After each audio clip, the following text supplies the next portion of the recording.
Be ready? Start.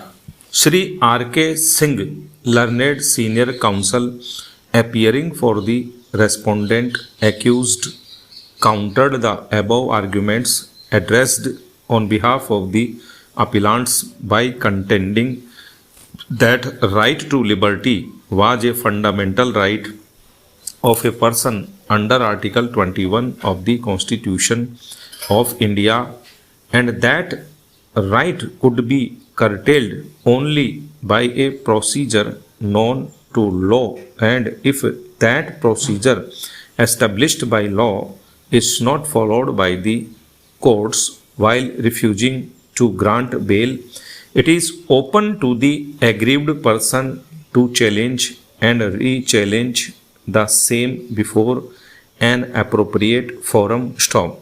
He contended that since principle of res judicata or estoppel does not apply to criminal jurisprudence, there is no bar for an accused person to make successive bail applications and re-urge the questions which might have been urged earlier and negatived by the court. Stop.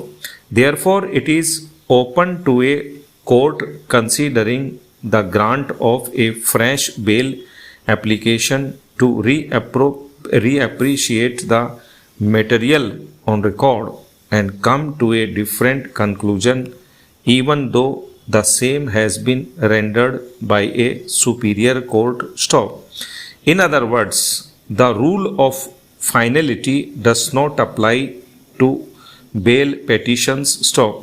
He further submitted that the courts below, while considering the evidentiary value of the retracted confession in the earlier bail applications, did not really appreciate the true legal position in law, and as enunciated by this court in Hari Charan versus State of Bihar, AIR 1964, SC 1184, which had laid down that a retracted confession is a weak type of evidence. Stop. The learned counsel argued that in the present case, apart from the retracted confession of one of the co-accused, there is no supporting or corroborative evidence available for the prosecution. Hence, it is crystal clear that the prosecution has failed to establish a prima facie case. Stop. The learned counsel also contended that the material available on record in this case against the first respondent is not even sufficient for framing charges, even though charge framed is not challenged. Stop.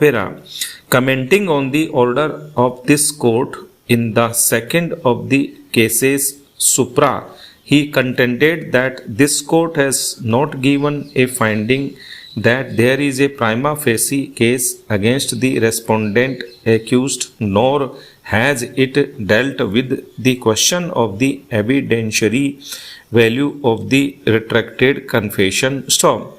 Hence, the High Court was justified in going into these aspects of the case and coming to the conclusion that the prosecution case does not establish a prima facie case against the respondent accused. Stop. He also placed reliance on various judgments which were cited before the High Court in support of his arguments. Stop.